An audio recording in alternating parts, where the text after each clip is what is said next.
ಮಾಧ್ಯಮ ಮಿತ್ರರೇ,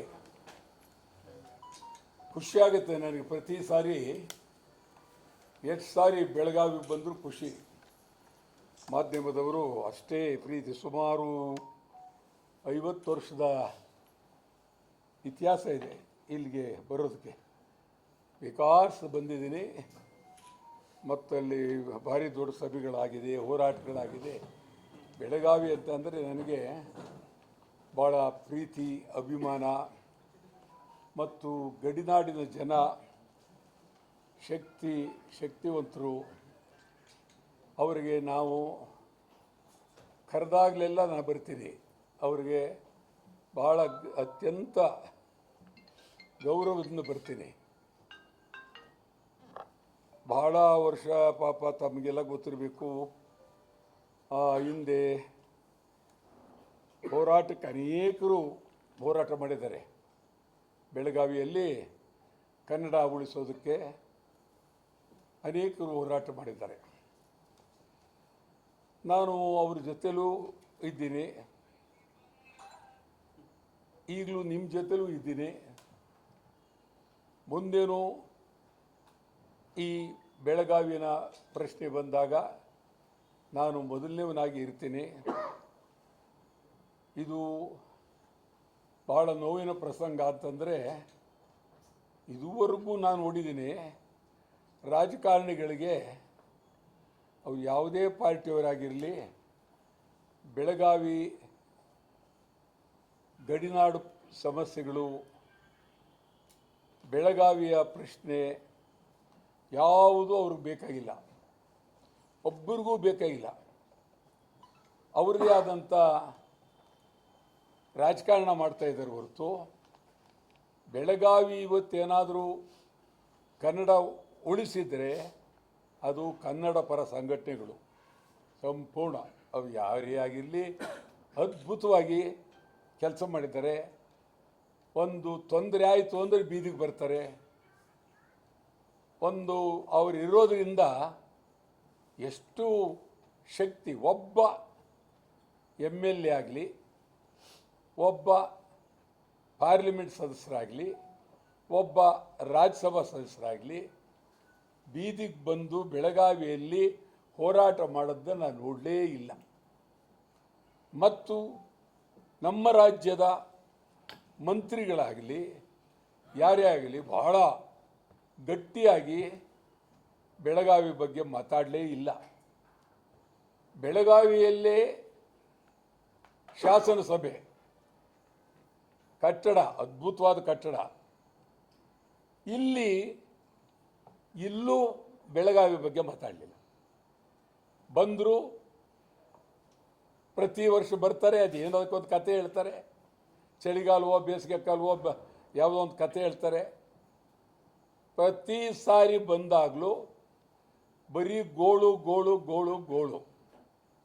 ಯಾರು ಬೆಳಗಾವಿ ಬಗ್ಗೆ ಕನಿಷ್ಠ ಒಂದು 3 ದಿನವಾದರೂ ನಾವು ವಿಶೇಷವಾಗಿ ಬೆಳಗಾವಿ, ಉತ್ತರ ಕರ್ನಾಟಕ, ಹೈದರಾಬಾದ್ ಕರ್ನಾಟಕ ಇದರ ಬಗ್ಗೆ ಸಮಗ್ರವಾಗಿ ಮಾತನಾಡಿ ಏನು ಮಾಡಬೇಕು ಅಂತೇಳಿ ಇವತ್ತವರೆಗೂ ಮಾತಾಡಲಿಲ್ಲ. ನಿಮಗೆ ನಾನು ಅನ್ನಿಸ್ತದೆ, ಕರ್ನಾಟಕ ಏಕೀಕರಣಕ್ಕೆ ಎಂತೆಂಥ ಮಹನೀಯರು, ಅದರಲ್ಲೂ ಬೆಳಗಾವಿ ಮುಖಂಡರುಗಳು ಬಹಳ ಹೋರಾಟಗಳನ್ನು ಮಾಡಿದ್ದಾರೆ. ಯಾಕಾಯಿತು ಏಕೀಕರಣ? ಇಲ್ಲಿ ನಮ್ಮವ್ರಿಗೆ ಯಾರಿಗೂ ಗೊತ್ತೇ ಇಲ್ಲ. ಮೊದಲನೇದಾಗಿ ಏಕೀಕರಣ ಎಲ್ಲಾಯಿತು ಅಂತಲೇ ಗೊತ್ತಿಲ್ಲ. ಏಕೀಕರಣದ ಉದ್ದೇಶ ಏನು? ಉತ್ತರ ಕರ್ನಾಟಕ, ಹೈದರಾಬಾದ್ ಕರ್ನಾಟಕ ಇವೆಲ್ಲ ಯಾಕೆ ಸೇರಿಸ್ಕೊಂಡ್ರಿ ನೀವು? ಸೇರಿಸ್ಕೊಂಡ ಮೇಲೆ ಅದ್ಭುತವಾಗಿ ಅವ್ರಿಗೆ ಏನೇನು ಅನುಕೂಲಗಳು ಬೇಕು, ಭಾಳ ರೈತರಿಗೆ ಬೇಕಾದದ್ದು, ಜನಸಾಮಾನ್ಯರಿಗೆ ಬೇಕಾದದ್ದು, ವಿದ್ಯುತ್ ಶಕ್ತಿ, ರಸ್ತೆಗಳು, ನಿವೇಶನಗಳು, ಜಲಾಶಯಗಳು, ಇದ್ರ ಬಗ್ಗೆ ಭಾಳ ಪ್ರಾಮಾಣಿಕವಾದಂಥ ಚಿಂತನೆ ಆಗಲಿಲ್ಲ. ನಾನು ಇವಾಗ ಹೇಳ್ತೀನಿ, ಈ ಸರ್ಕಾರ ಯಾರೇ ಮುಖ್ಯಮಂತ್ರಿ ಇರಲಿ, DK ಶಿವಕುಮಾರ್ ಅವರೇ ಇರಲಿ, ಯಾರೇ ಇರಲಿ, ಒಂದು ಮುಂದಿನ ಅಧಿವೇಶನದಲ್ಲಿ ಉತ್ತರ ಕರ್ನಾಟಕಕ್ಕೆ ಏನೇನು ಮಾಡಿದ್ದೀರಿ ಅಂತೇಳಿ ಒಂದು ಶ್ವೇತಪತ್ರವನ್ನು ಹೊರಡ್ರಿ. ಉತ್ತರ ಕರ್ನಾಟಕ ಬೆಳಗಾವಿಗೆ ಏನು ಮಾಡಿದ್ರಿ? ಬೆಳಗಾವಿ ಪರಿಸ್ಥಿತಿ ಏನಿತ್ತು, ಹಿಂದೆ ಏನಾಯಿತು, ಈಗೇನಾಗಿದೆ, ಕನ್ನಡಿಗರ ಪರಿಸ್ಥಿತಿ ಏನು ಹೇಳಿ. ಹುಬ್ಬಳ್ಳಿ ಧಾರವಾಡದ್ದು ಹೇಳಿ, ಹೈದರಾಬಾದ್ ಕರ್ನಾಟಕದ್ದು ಹೇಳಿ, ಬಿಜಾಪುರದ್ದು ಹೇಳಿ, ಗುಲ್ಬರ್ಗದ್ದು ಹೇಳಿ, ರಾಯಚೂರದ್ದು ಹೇಳಿ. ಇದೆಲ್ಲ ಉತ್ತರ ಕರ್ನಾಟಕದ್ದೇ ಒಂದು ವಿಶೇಷವಾಗಿ ಶ್ವೇತಪತ್ರವನ್ನು ನೀವು ಬಿಡುಗಡೆ ಮಾಡಿ. ಇದು ನಾನು ಉತ್ತರ ಕರ್ನಾಟಕ ಆ ಕಡೆ ದಕ್ಷಿಣ ಕರ್ನಾಟಕ ಅಂತ ಹೇಳ್ತಾ ಇಲ್ಲ. ನನ್ನ ದೃಷ್ಟಿಯಲ್ಲಿ ಅಖಂಡ ಕರ್ನಾಟಕ ನಂಬುದು. ಆದರೆ ನಾವು ಇವರನ್ನು ಹೊರಗೆ ಕುಣಿಸಿ ನಾವು ತಿಂಡಿ ತಿಂತಿದ್ರೆ ಸರಿಯಲ್ಲ. ಅದು ನಾವು ನೀವೆಲ್ಲ ಒಟ್ಟಿಗೆ ತಿಂಡಿ ತಿನ್ನಬೇಕು. ಆ ಭಾವನೆ ನಮ್ಮಲ್ಲಿ ಬೆಳಿಬೇಕು. ಭಾಳ ಅತ್ಯಂತ ಬಡತನ ಇದೆ ಅನೇಕ ಕಡೆ. ಈಗ ಬಾಗಲಕೋಟೆಯಲ್ಲಿ ನೀವು ಜಲಾಶಯ ಮಾಡೋದಕ್ಕೆ ಅವರಿಗೆ ಬೇರೆ ಮನೆ ಕಟ್ಟಿಕೊಡ್ತೀವಿ ಅಂತೇಳಿ ಹೇಳಿ ಎಷ್ಟು ದಿವಸ ಆದರೂ ಅಲ್ಲಿ ಅವರಿಗೆ ಅನೇಕರಿಗೆ ಮನೆಗಳು ಕಟ್ಟಿಲ್ಲ, ಹಣ ಕೊಟ್ಟು ಒಂದಲ್ಲ ಗೋಳು. ಇದೊಂದೇ ಅಲ್ಲ, ನಿಮ್ಗೆ ಹೇಳ್ತೀನಿ. ಇವತ್ತು ನಿನ್ನೆ ರಾಯಚೂರಿಂದ ನನಗೆ ಫೋನ್ ಮಾಡಿದ್ರು.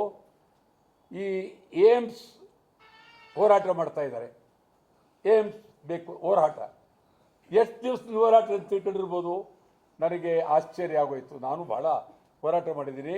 ಇದನ್ನು ಕೇಳಿ 4 ವರ್ಷಗಳಿಂದ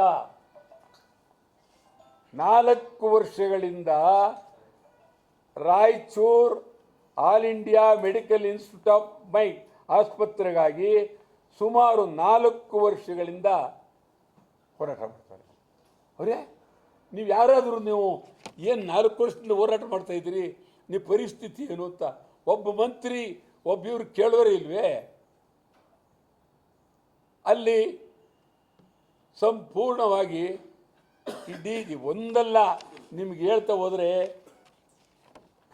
ಕಣ್ಣೀರು ಬರುತ್ತೆ. ಬಳ್ಳಾರಿ ಹಾಳಾಗೋಯ್ತು. ಬಳ್ಳಾರಿಯನ್ನು ಮೊದಲು ಮೈಸೂರಿಗೆ ಸೇರಿದ್ದು ಬಳ್ಳಾರಿ ಮದ್ರಾಸ್ನಲ್ಲಿತ್ತು. ಬಳ್ಳಾರಿಯನ್ನು ಸೇರಿಸೋದಕ್ಕೆ ಕೆಂಗಲ್ ಹನುಮಂತಯ್ಯನವರು ಭಾರಿ ಹೋರಾಟ ಮಾಡಿ ಬಳ್ಳಾರಿಯನ್ನು ಸೇರಿಸಿದ್ರು. ಆಗ ಅಲ್ಲಿ ವೆಬ್ಸೈಟ್ ಇದಾಗುತ್ತೆ, ಯಾರಿಗೆ ಕೊಡಬೇಕು ಅನ್ನುವಾಗ ಒಬ್ಬ ಮುಸ್ಲಿಂ ಅಭ್ಯರ್ಥಿ ನಮ್ಮ ಪರವಾಗಿ ನಿಲ್ಲಿಸ್ತೀವಿ ನಾವು. ಬಳ್ಳಾರಿ ಅತ್ಯುನ್ನತವಾದಂಥ ಓಟ್ ಬಂದ್ಬಿಡ್ತದೆ, ಗೆಲ್ತೀವಿ ಅಲ್ಲಿ. ಆವಾಗ ಬಳ್ಳಾರಿಯ ಭೂಗರ್ಭವನ್ನೆಲ್ಲ ಹಾಳು ಮಾಡಾಕ್ಬಿಟ್ರು. ಎಲ್ಲ ಲೂಟಿ ಮಾಡಿರೋರೇ ಮಂತ್ರಿಗಳು, ಆ ಲೂಟಿ ಮಾಡಿರೋರೇ ಅಧಿಕಾರಿಗಳಿರೋರು. ಒಬ್ಬನಾದರೂ ಆದರ್ಶ. ಇವೆಲ್ಲ ನಿಮ್ಗೆ ಹೇಳ್ತೀನಿ. ಇದು ಮಹಾಭಾರತ ರಾಮಾಯಣಕ್ಕಿಂತಲೂ ಅಪಾಯ ಇದಾಗೋಗಿದೆ. ಇದು ಅದನ್ನಾದರೆ ನಾವು ಪ್ರೀತಿಯಿಂದ ಓದ್ಬೋದು, ಸಂತೋಷ ಪಡ್ಬೋದು.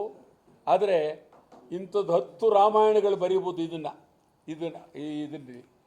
ನಮ್ಮ ಈ ಪರಿಸ್ಥಿತಿಯಿಂದ ಹಾಳಾಗೋಗಿದೆ. ನನ್ನ ನೋವಾಗುತ್ತಿದ್ದು ನನಗೆ ಯಾವ್ದಾದ್ರು ಊರಿಗೆ ಹೋಗ್ಬೇಕಾದ್ರೆ ಏನು ಅಂತ. ನಿನ್ನೆ ನನಗನ್ನಿಸ್ತದೆ, ರಾಯಚೂರಿಂದ ಫೋನ್ ಮಾಡ್ತಾರೆ ಅವರು, ಸರ್ ಬನ್ನಿ ನೀವು ಒಂದು ದಿವಸ ನೋಡೋದಕ್ಕೆ ಅಂತ. ಸತ್ಯ ಹೇಳ್ತೀನಿ, ನನಗೆ ನಿಜವಾಗ್ಲೂ ಎಲ್ಲಿಗೆ ಬೇಕಾದ್ರೂ ಹೋಗ್ತೀನಿ. ಬಟ್ ಈ ರಾಜ್ಯಕ್ಕೆ ಒಳ್ಳೆಯದಾಗಬೇಕು. ಅದಕ್ಕಾಗಿ ಮೈಸೂರು ಕಾವೇರಿ ಒಂದೇ. ಕಾವೇರಿ ಅಂದರೆ ಇನ್ನೇನು ಬೇರೆ ಅತ್ತಿತ್ತ ಇಡೀ ರಾಜ್ಯವೇ ಕಾವೇರಿ ಇದ್ದಂಗೆ. ಕಬಿನಿ ಇದೆ, ಹಾರಂಗಿ ಇದೆ, ಹೇಮಾವತಿ ಇದೆ, ಇಲ್ಲಿ ಕೃಷ್ಣ ಇದೆ, ಈ ಎಷ್ಟಿದೆ ನಮ್ಮಲ್ಲಿ. ಮಹದಾಯಿ, ಕಳಸಾ-ಬಂಡೂರಿ. ನಿಮ್ಗೆ ಶಕ್ತಿನೇ ಇಲ್ವೇ? ಅದ್ರ ಬಗ್ಗೆ ಒಂದು ಯುದ್ಧ ಮಾಡೋಕ್ಕೆ ಶಕ್ತಿನೇ ಇಲ್ವೇ? ಗೋವಾದವರು ನಿಮ್ಮನ್ನು ಎದುರಿಸ್ತಾ ಇದ್ದಾರೆ, ನಿಮಗೆ ಶಕ್ತಿನೇ ಇಲ್ಲ. ಆಮೇಲೆ ನಮಗೆ 4 ಜನ ಕೇಂದ್ರದ ಮಂತ್ರಿಗಳು ದಂಡ. ಒಬ್ಬರು ಜೋಶಿ ಅಂತ, ಇನ್ನೊಬ್ಬರು ಯಾರು ಶೋಭಾ ಕರಂದ್ಲಾಜೆ, ಇನ್ನೊಬ್ಬ ಸೋಮಣ್ಣ ಅಂತ, ಇನ್ನೊಬ್ಬ ಏನಂದ್ರಿ ಕುಮಾರಸ್ವಾಮಿ. ಓಯ್ಯೋ 4 ಜನ ಹೊಡಿತಾರೆ ಬುರುಡನ. ಇದು ಬಹುಶಃ ಈ ಬುಡ್ಬುಡ್ಕೆಯವರು ಮಾಡಲ್ಲ. ನಮ್ಮಲ್ಲಿ ಹಿಂದೆ ಹಳ್ಳಿಲಿ ಬರ್ತಿದ್ರು, ಲಟ ಲಟ ಲಟ ಲಟ ಹೇಳಿ ನಿಮ್ಮ ಮನೆ ಉದ್ಧಾರ ಆಗುತ್ತೆ ನಿಮಗೆ. ಅವ್ರ ಅಪ್ಪನ ಮೀರಿಸ್ಬಿಟ್ರಿ ಇವರು. ಪಪ್ಲೆಸ್ ಫೆಲೋಸ್. ನಾಚಿಕೆ ಆಗುತ್ತೆ ಇವರು ಮಂತ್ರಿಗಳಾಗಿರೋ ಬದಲು. ಒಂದು ದಿನ ಮಾತಾಡಿ ಅಥವಾ ನಾನು ರಾಜ್ಯ ನಿಮಗೆ ಕೊಡ್ತೀನಿ ಅಂತ ಹೇಳ ಸ್ಥೈರ್ಯ ಶಕ್ತಿ ಬದೇ ಹೋಯ್ತು. ನಮ್ಮ ರಾಜ್ಯ ದುರ್ದೈವ. ಒಂದು ಕಾಲದಲ್ಲಿ ನಮ್ಮ ರಾಜ್ಯದಿಂದ ಅದ್ಭುತವಾದಂಥ ವ್ಯಕ್ತಿಗಳು ಆಯ್ಕೆ ಆಗ್ತಾ ಇದ್ರು. ಇದರ ಹುಡುಗಾಟ ಆಗಿದೆ. ಅಪ್ಪ ಮಂತ್ರಿ, ಮಗ MLA, ಸೊಸೆ ಬರೀದೆ ಹಂಚ್ಕೊಂಬಿಟ್ಟಿದ್ದಾರೆ. ಫ್ಯಾಮಿಲಿ ಇದು ಹಂಚ್ಕೊಂಬಿಟ್ಟಿದ್ದಾರೆ. ನಾನು ಕನ್ನಡ ಪರ ಸಂಘಟನೆಗಳು ಹೇಳ್ತೀನಿ, ನೀವು ಭದ್ರವಾಗಿ ಹೋರಾಟ ಮಾಡಬೇಕು. ಜಾತಿ ಗೀತಿ ಯಾವುದು ಇಟ್ಕೊಳ್ಳೋಕೆ ಕೂಡ್ದು. ಒಂದೇ ಜಾತಿ, ಕನ್ನಡ ಜಾತಿ. ಕನ್ನಡ ಬಿಟ್ಟು ಯಾವ ಜಾತಿ? ಕನ್ನಡ.